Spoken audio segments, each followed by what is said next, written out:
جن کی کرپشن کی وجہ سے افغان عوام غربت کی چکی میں پستے رہے، جنہوں نے افغان عوام کے پیسے لوٹے اور انہی کے کرپشن کے پیسوں سے مریم غنی یعنی افغان صدر کی جو بیٹی ہیں وہ امریکہ میں ایک شاہانہ زندگی گزار رہی ہیں، اور اب وہ یہ ڈرامہ کر رہی ہیں اور امریکی شہریوں سے اپیل کر رہی ہیں کہ افغان عوام کے لیے کچھ کیا جائے۔ پھر ایک اور ڈرامہ انہوں نے یہ کیا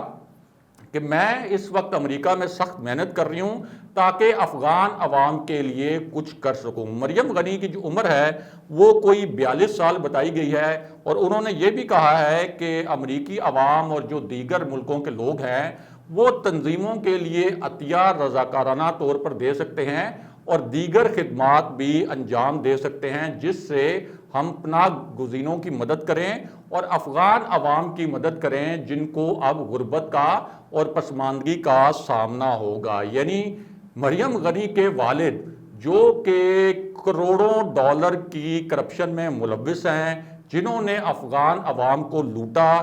ان سے نہیں وہ کہہ رہی کہ والد صاحب کو اپنے کہ آپ یہ جو لوٹی ہوئی رقم ہے یہ افغان حکومت کو واپس کر دیں تاکہ افغان حکومت جو ہے اس کو افغان عوام کی فلاح و بہبود پر خرچ کر سکے۔ اپنے والد کی کرپشن پر تو ایک لفظ بھی نہیں بول رہی، اسی کرپشن سے جو شاہانہ محلات بنائے ہوئے ہیں اس کے اوپر تو نہیں بول رہی، لیکن وہاں ڈرامہ یہ رچا رہی ہیں کہ افغان طالبان کے آنے کے بعد افغان عوام جو ہے وہ غربت اور افلاس کا شکار ہو جائیں گے، اس لیے ان کی مدد کی جانی چاہیے۔ بہرحال اب واپس آتے ہیں اشرف غنی کی واپسی کے معاملے پر، اور ساتھ ہی آپ کو یہ بھی بتاتے ہیں مختصراً کہ امریکی طیارے سے جو شخص لٹکا تھا اور بعد میں فضا سے گرا تھا اور جاں بحق ہو گیا تھا، جس کی ویڈیو سوشل میڈیا پر بہت زیادہ وائرل ہوئی تھی، یعنی امریکہ کے فوجی طیارے کے ساتھ لٹکنے والے اس شخص کی ویڈیو، اب اس کی شناخت کے حوالے سے کس قسم کے انکشافات ہوئے ہیں۔ ایک تو یہ پتہ چلا ہے کہ یہ جو شخص تھا جو گرا تھا، بعد میں اس کی تصویر کا ایک کلوز اپ بھی سامنے آیا تھا جس میں یہ امریکہ کے ایک فوجی طیارے کے ساتھ لٹکا ہوا نظر آ رہا تھا۔ تو اس کے بارے میں اب پتہ چلا ہے کہ یہ اصل میں ایک ڈاکٹر تھا، اس کا نام تھا فدا محمد، ڈاکٹر فدا محمد کے نام سے اس کو پکارا جاتا تھا، اور بنیادی طور پر یہ ضلع پغمان کا رہنے والا تھا۔ اب یہ امریکی طیارے کے ساتھ لٹکا کیوں، اس کی وجہ بھی سامنے آ گئی ہے۔ تو معاملہ یہ ہے کہ جب طالبان کابل کے اطراف پہنچے اور یہ ایک خدشہ پیدا ہوا کہ شاید کابل کے ایئرپورٹ پر بھی افغان طالبان حملہ کر سکتے ہیں، تو اسی دوران ایک افواہ پھیلنا شروع ہو گئی کہ امریکی طیارے افغان شہریوں کو کابل سے باہر لے کے جا رہے ہیں اور امریکہ افغان شہریوں کو لے جایا جا رہا ہے، ایسے شہریوں کو بھی جن کے پاس ویزے نہیں ہیں۔ اب جس دوران یہ پوری افواہ پھیلی تو اسی وقت کوئی سینکڑوں ایسے افغان شہری تھے جنہوں نے کابل ایئرپورٹ پر دھاوا بول دیا، اور وہاں سے جو نکلنے والے طیارے تھے، چاہے وہ مسافر طیارے ہوں یا فوجی طیارے، ان کے ساتھ انہوں نے لٹکنا شروع کر دیا۔ ایسے افغان شہریوں نے بھی جن کے پاس کوئی ویزا نہیں تھا اور کسی قسم کا کوئی ٹکٹ نہیں تھا۔ اب یہ جو ڈاکٹر فدا ہیں یہ بھی اسی اطلاع اور اسی افواہ کو سن کر ایئرپورٹ پہنچے۔ اس سے پہلے ان کا ارادہ نہیں تھا کہ یہ کوئی اس طیارے کے ساتھ لٹک کر امریکہ جائیں گے، لیکن جب یہ افواہ اڑی اور یہ دیکھا گیا کہ بہت سے شہری کابل ایئرپورٹ کی جانب جا رہے ہیں، اس وقت ڈاکٹر فدا بھی کابل ایئرپورٹ پر پہنچے۔ یہ چونکہ پڑھے لکھے تھے تو انہوں نے دیکھا کہ اچھا یہ والا طیارہ ہے جو کہ امریکہ کا ایک فوجی طیارہ ہے، اور اس کے اندر بہت سے لوگ سوار ہو رہے ہیں، اور سفارتی مختلف جو عملہ ہے مختلف سفارت خانوں کا وہ بھی اس طیارے پر سوار ہو رہا ہے۔ تو اس لیے یہ ان شہریوں کے ساتھ مل کر جنہوں نے امریکی طیارے کے پروں کے ساتھ لٹکنا بھی اس وقت مناسب سمجھا امریکہ جانے کے لیے، تو یہ بھی اس وقت جو لینڈنگ گیئر یعنی جو پہیے تھے ان پہیوں کے ساتھ لٹک گئے، اور یہ اس وقت بڑے سوٹڈ بوٹڈ بھی تھے، اور یہ اپنے گھر بتا کر نہیں آئے تھے کہ یہ اس وقت کیا کرنے جا رہے ہیں۔ اب بہرحال جب اس جہاز نے ٹیک آف کیا یعنی اڑان بھری، اور جب ایک مخصوص بلندی پر پہنچنے کے بعد اس جہاز نے اپنے لینڈنگ گیئر یعنی اپنے جو پہیے ہیں وہ بند کیے، اوپر کی جانب کیے، تو اس وقت ڈاکٹر فدا جو ہیں وہ فضا سے گرے اور وہ جاں بحق ہو گئے، اور ان کی شناخت اس طرح سے ہوئی کہ ان کی جیب میں جو فون تھا جب وہ ملا تو اس کے اندر ان کے گھر والوں کے نمبر جو ہیں وہ سیو تھے. جب ان کے گھر والوں سے رابطہ کیا گیا تو پتہ چلا کہ یہ تو ڈاکٹر فدا ہیں جو کہ اس وجہ سے امریکہ جانا چاہتے تھے. ان کے والد کے مطابق, یعنی جاں بحق ڈاکٹر فدا کے والد کے مطابق, کہ ڈاکٹر فدا پر کافی قرض چڑھ گیا تھا اور وہ چاہتے تھے کہ وہ کسی بھی طریقے سے امریکہ پہنچ سکیں. بہرحال اب واپس آتے ہیں کہ سابق افغان صدر اشرف غنی کی واپسی کا معاملہ کیا ہے, اور ساتھ ہی آپ کو یہ بھی بتاتے ہیں کہ ترکی نے افغانستان کے حوالے سے کیا بڑا اعلان کیا ہے. ایک تو چین نے یہ عندیہ دیا ہے کہ طالبان کے ساتھ ہم اپنے تعلقات جو ہیں وہ اچھے طریقے سے استوار کر سکتے ہیں, جبکہ ترکی نے تو باضابطہ طور پر آفیشلی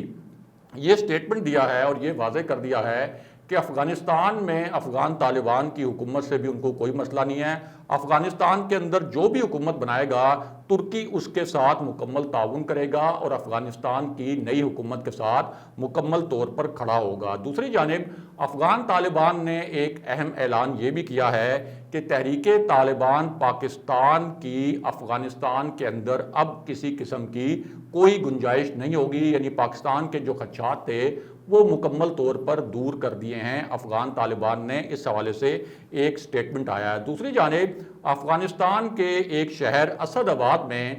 آزادی کی ریلی میں ایک فائرنگ ہوئی ہے, فائرنگ کا واقعہ ہوا ہے, اور اس فائرنگ کے واقعے میں 3 سے زائد لوگ جاں بحق ہو گئے ہیں, اور غیر ملکی میڈیا یہ خبریں چلا رہا ہے کہ یہ فائرنگ طالبان کی جانب سے کی گئی, اور ایک ایسی فضا وہاں پہ پیدا کی جا رہی ہے کچھ غیر ملکی عناصر کی سپورٹ سے تاکہ وہاں پر ایک مرتبہ پھر پرتشدد صورتحال ہو, اور افغان طالبان نے جو کنٹرول حاصل کیا ہے اس وقت افغانستان کا, اس کو متنازع بنایا جا سکے. اس کے علاوہ ایک اہم خبر یہ بھی ہے کہ امریکی فورسز کے جو chairman joint chiefs of staff ہیں انہوں نے کہا ہے کہ افغانستان پر طالبان نے جتنی مہارت سے اور جتنی تیزی سے قبضہ کیا اس کی ہم درست پیش گوئی نہیں کر سکے, اور نہ صرف یہ کہ ہم اس کی درست پیش گوئی کرنے میں ناکام رہے بلکہ یورپ کی اور دنیا بھر کی انٹیلیجنس ایجنسیز اس بات کی پیش گوئی کرنے میں ناکام رہیں کہ افغان طالبان کی کیا صلاحیتیں ہیں, اور افغان فورسز کے بارے میں بھی یہ اسیس کرنے میں ناکام رہے کہ افغان فورسز میں قیادت کی بھی کمی تھی, جذبے کی بھی کمی تھی, اور اسی وجہ سے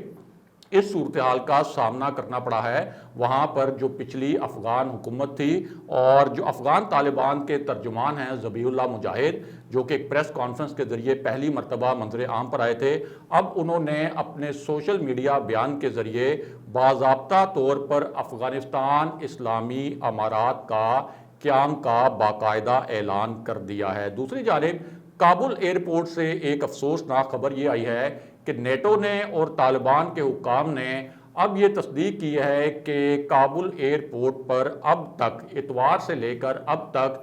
12 افراد جو ہیں وہ جاں بحق ہو چکے ہیں فائرنگ کے واقعات میں اور بھگدڑ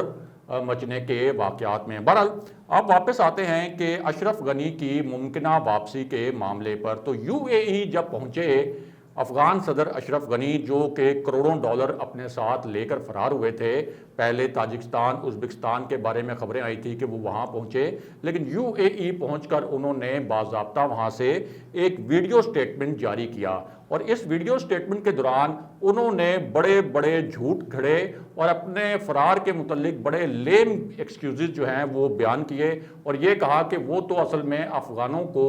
خون ریزی سے بچانے کے لیے کابل سے نکلے تھے. دوسرا جھوٹ انہوں نے یہ بولا کہ افغان طالبان کابل پہنچ کر ان کو ایک کمرے سے دوسرے کمرے میں ڈھونڈ رہے تھے, لیکن وہاں جو موجود صحافی تھے جو اس پوری صورتحال کی کوریج کر رہے تھے ان کے مطابق ابھی تو افغان طالبان صدارتی محل سے بہت زیادہ دور تھے اور کابل میں بھی ابھی پوری طرح سے انٹر نہیں ہوئے تھے جس وقت افغان صدر اشرف غنی نے یہ فیصلہ کر لیا تھا کہ وہ کابل چھوڑ دیں گے, اور افغان صدارتی محل سے بہت دوری پر جب طالبان موجود تھے تو اس وقت افغان صدر وہاں سے نکل چکے تھے. اب اشرف غنی نے مزید جو ایک حیران کن نقطہ بیان کیا وہ کیا تھا؟ وہ نقطہ یہ تھا کہ انہوں نے کہا کہ ہم سے پہلے بھی, یعنی مجھ سے پہلے بھی کئی لیڈر ایسے ہیں جو افغانستان سے گئے لیکن بعد میں واپس آ گئے۔ میں یہاں UAE میں بیٹھ کر بھی مختلف فریقین سے بات چیت کر رہا ہوں۔ جس طرح سے کچھ لیڈر پہلے باہر گئے اور واپس آ گئے،